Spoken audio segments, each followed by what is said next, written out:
तर तुम्हा सर्वांचं स्वागत आहे अर्चना म्हात्रे आपल्या रेसिपी चॅनलवरती। आणि आजची जी आपण रेसिपी बनवतोय ना ती म्हणजे सान्नं। तर सान्नं हा काय प्रकार आहे ना तो बऱ्याच जणांना माहिती नसेल किंवा आताच्या नवीन पिढीला सुद्धा माहिती नसेल। तर ही रेसिपी ना आपल्याला शोभा भोईर म्हणून ताई येते, त्यांनी आपल्या चॅनलवरती रिक्वेस्ट पाठवलेली की ही रेसिपी ताई तुम्ही बनवून दाखवाल का। तर ती रेसिपी आता आपण बनवणार आहे। तर त्यासाठी हे जयाचे तांदूळ लागतात, हे भाकरींना वापरले जातात, यांना पटणी सुद्धा बोलतात आमच्या लोकांमध्ये। तर हे तांदूळ लागतील आपल्याला। ते हे एक वाटी तांदूळ घेतलेत मी। आणि आता तुम्हाला पुढची प्रोसेस काय आहे ना ते मी तुम्हाला सांगते फक्त, का तर मी करून ठेवलेली आहे। तर हे एक वाटी तांदूळ मी वापरलेत। तर हे बघा, हे तांदूळ मी काल रात्री 2-3 पाण्याने स्वच्छ धुवून भिजत ठेवलेले रात्रभर, आणि सकाळी त्यांना चाळणीत काढून घेतले आणि त्यातलं सर्व पाणी निथळून घेऊन मग ते एका कापडावरती कोरडे करून घेतले। तर इतपत हे आता कोरडे झालेत आपले। तर आता पुढे काय करायचं ते तुम्हाला मी दाखवते। तर इथे मिक्सरचं भांडे घेतलंय आता एक मी मोठं, आणि जे आपण धुवून सुकवलेले तांदूळ आहेत ना ते आता थोडे थोडे करून आपल्याला वाटून घ्यायचे। आणि वाटायचे कसे, ज्याप्रमाणे आपला रवा असतो ना तर रव्याप्रमाणे हे तांदूळ आपल्याला आता वाटून घ्यायचे। ते तांदूळ मी आता सर्व वाटून घेते आणि मग तुम्हाला दाखवते। तर इथे बघा, तांदूळला मी आता वाटून घेतले। हे बघा असे रवा आहेत, पण तरी आपण एकदा ना यांना चाळून घेऊ, म्हणजे याच्यातलं पीठ सेपरेट होईल आणि असं रवा रवा तांदळाचा वेगळा निघेल। तर इथे एक भांडे घेतले, आणि ही आपली घरातली रेग्युलर चाळण असते ना पीठ चाळायची ती घेतली आहे, का तर माझ्याकडे रवा चाळायची चाळण असते ना ती नाहीये। तर याच्याने काय होईल, पीठ खाली पडेल आणि जो रवा आहे ना तो वर चाळणीत राहील। आणि याला चमच्याने असं आपण हलवून घेऊ, म्हणजे आपलं पीठ नाही बाहेर पडणार। आता पीठ आणि रवा हे दोन्ही मी सेपरेट करते अशा प्रकारे, आणि तुम्हाला दाखवते मी पुढे। तर इथे बघा आपण ना चाळून घेतले। तर चाळून घेतलेला हा ना रवा आहे बघा, हा चाळणीच्या वर राहिलेला, आणि चाळणीच्या जो खालून पडलाय ते बघा हे पीठ आहे। तर आपल्याला हे नाही वापरायचंय, हा रवा आहे ना हा रवा वापरायचा आहे आपल्याला। तर आता आपण ना सांडण्यासाठी लागणारं साहित्य बघतोय। तर हा रवा आहे तांदळाचा, जो आपण चाळून काढून घेतलेला आहे तो। हा एक वाटीला बघा थोडासा कमी आहे। इथे खोवलेलं खोबरं घेतलंय मी, हा 1 वाटी आहे। इथे नारळाचं दूध काढून घेतलंय। आता हे जेवढं खोबरं होतं ना एवढंच मी घेतलेलं खोबरं दूध काढण्यासाठी, आणि ते 1 वाटी भरच पाणी त्याच्यात घातलंय। मग हे 1 वाटी भर आपल्याला नारळाचं दूध मिळालेलं आहे। तर हे लागणार आहे आपल्याला। गुळ घेतलाय, गुळाचं आणि तांदळाच्या रव्याचं प्रमाण बघा सेमच दिसते, थोडासा वाटीला गुळ कमी आहे हा। आणि पाणी घेतलंय इथे, हे पाणी मी कोमट करून घेतलंय। मीठ घेतलंय थोडं, पाव चम्मच आहे। हळद आहे पाव चम्मच, आणि वेलची आणि जायफळची पूड घेतली आहे पाव चम्मच। तर रवा ना आपण आता या बाउलमध्ये काढूया पूर्ण, आणि याच्यात हे दूध घेतलंय ना आपण नारळाचं काढून, हे पण याच्यात घालूया। थोडं घालते, थोडं नंतर घालते, पहिले मिक्स करून घेते। आता हे गूळ घेतलंय ना, हे गूळ सुद्धा आपण याच्यात संपूर्ण घालून घेऊया।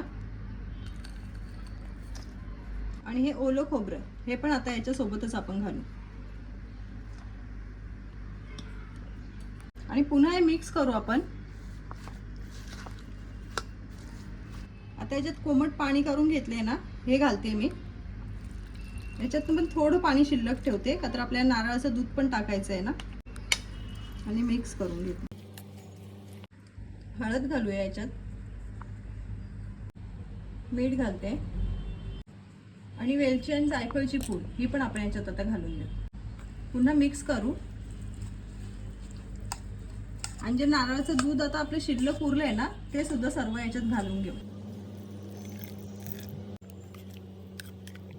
तर आता हे सर्व आपलं मिक्स करून झालेलं आहे। हे आता मी दुपारच्या वेळेस बनवते, म्हणून हे 2 तासासाठी ठेवते। जर तुम्ही ही प्रोसेस रात्री केली तर रात्रभर हे असंच ठेवून सकाळी सुद्धा आपण सान्ने बनवू शकतो। तर इथे 2 तास आपले झालेले आहेत, आणि मिश्रण आपण चेक करूया। तर आता बऱ्यापैकी भिजलंय हे। जर तुम्हाला हवं असेल तर 2 किंवा 3 तास तुम्ही हे ठेवू शकता, म्हणजे अजून चांगलं हे मुरलं जाईल। ते अर्धा चम्मच ना मी बेकिंग पावडर घेतली आहे ह्याच्यात घालण्यासाठी, कारण की आपण 2 किंवा 3 तासाने हे लगेच बनवतोय। जर तुम्ही हे रात्रभर ठेवताय तर तुम्हाला ह्याची आवश्यकता नाही लागणार, पण बेकिंग पावडर जर टाकली ना तर आपले सान्ने आहेत ना जरा असे हलके होतात, खायला चांगले वाटतात। तर ही मी आता याच्यात घालून घेते, आणि आपल्याला मस्त असं याच्यात आता मिक्स करून घ्यायचं। तर इथे ना मी आधीच एका भांड्यात ना पाणी गरम करत ठेवलेलं आहे। याच्यात आपल्याला सान्नं वाफून घ्यायचे। तर ही डिश ह्या भांड्यातच अशी येते सोबत। तर ही डिश आता मी याच्यात ठेवते, आणि ह्याच्यावरती आपण आता ज्या डिशमध्ये सान्ने ठेवणार आहोत ना ते तुम्हाला दाखवते आता मी पुढे सान्ने कसे ठेवायचे याचे. तर इथे सान्ने बनवायला ना आपल्याला इथे डिश लागणार आहे. तर मी इथे एक डिश घेतली आहे. अशा म्हणजे 2-3 डिश घेतल्यात मी, एकाच डिशमध्ये नाही होणार. आणि ह्या डिशला ना आपल्याला असं तेल लावून घ्यायचं सर्व इकडे. तर तसे सर्व डिश मी आता इथे तयार करून घेते आणि दाखवते पुढे. तर आता या चमच्याच्या मदतीने ना आपण या डिशमध्ये हे मिश्रण घालून घेऊया. थोडंसं पातळ पातळच घालायचं, एकदम वरपर्यंत डिश नका भरू.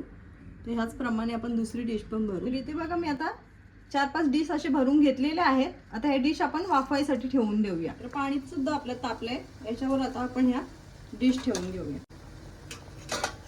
आता हे डिश मी असे ठेवून दिले. तर आता हे 20 मिनिटं आपल्याला मस्त असं वाफवून घ्यायचंय. तर आता 20 मिनिटं झाली आहेत आणि आपण झाकून खोलून बघूया. आणि या चमच्याने मी आता चेक करते असं की शिजलेत का.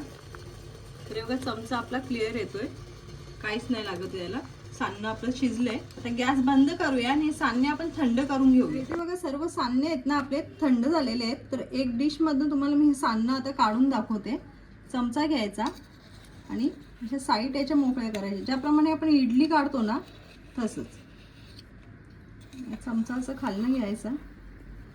हे बघा मस्त आपलं सान्नं निघलंय. याप्रमाणे सर्व आता सान्ने मी काढून घेते. तर इथे बघा आपली पारंपरिक अशी सांदण्यांची रेसिपी बनवून तयार झालेली आहे. रेसिपी कशी वाटली जरूर सांगा आणि आवडली असेल तर लाईक करा, शेअर करा आणि सबस्क्राईब करायला विसरू नका.